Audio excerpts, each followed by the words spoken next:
ایک بزرگ کہتے ہیں کہ ابتدا میں بہت نشہ کرتا تھا اور ماضی میں ڈوبا رہتا تھا۔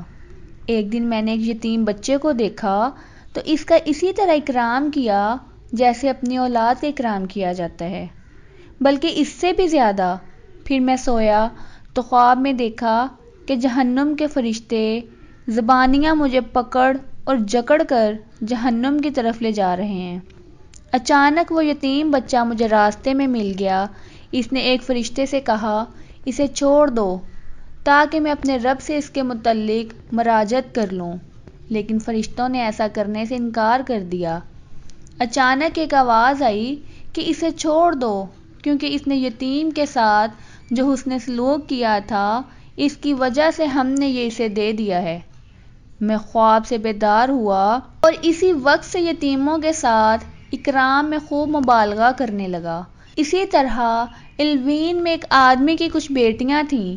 جب وہ فوت ہو گیا تو وہ شدید قسم کی فکر و فاقہ میں مبتلا ہو گئیں۔ مجبور ہو کر دشمنوں کی ہنسی سے بچنے کے لیے انہوں نے اپنا وطن چھوڑ دیا اور ایک مسجد میں پہنچیں جہاں اس شہر کے نمازی آنا بند ہو چکے تھے۔ ان کی والدہ نے انہیں مسجد میں چھوڑا اور خود ان کے کھانے پینے کا بندوبست کرنے نکلی۔ وہ شہر کے حکمران کے پاس پہنچی جو کہ مسلمان تھا اور اس کے سامنے اپنے سارے حالات بیان کیے۔ وہ اسے سچا ماننے کے لیے تیار نہ ہوا اور کہنے لگا کہ پہلے میرے سامنے اس بات پر کوئی گواہ پیش کرو۔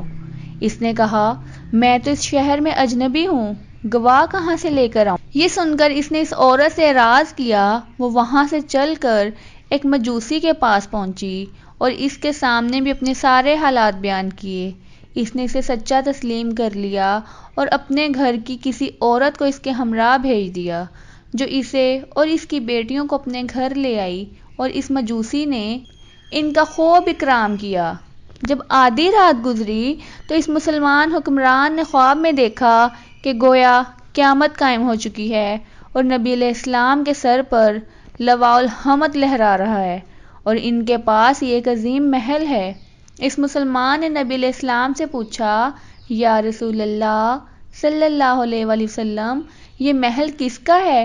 نبی علیہ السلام نے فرمایا، ایک مسلمان آدمی کا۔ اس نے کہا، میں بھی مسلمان ہوں اور اللہ کی وحدانیت کا قائل ہوں۔ نبی علیہ السلام نے فرمایا، اس پر کوئی گواہ پیش کرو۔ وہ حیران ہو گیا۔ تب نبی علیہ السلام نے اس الویہ کو یہ واقعہ یاد دلایا۔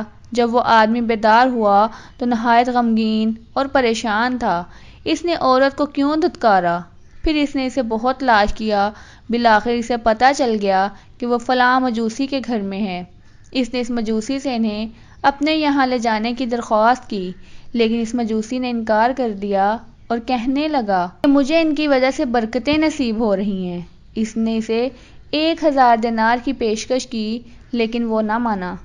وہ امیر آدمی اسے مجبور کرنے لگا تو مجوسی نے کہا کہ تو جو چاہتا ہے اس کا زیادہ حقدار میں ہی ہوں۔ وہ محل جو تو نے خواب میں دیکھا ہے وہ میرے لیے تعمیر کیا گیا ہے۔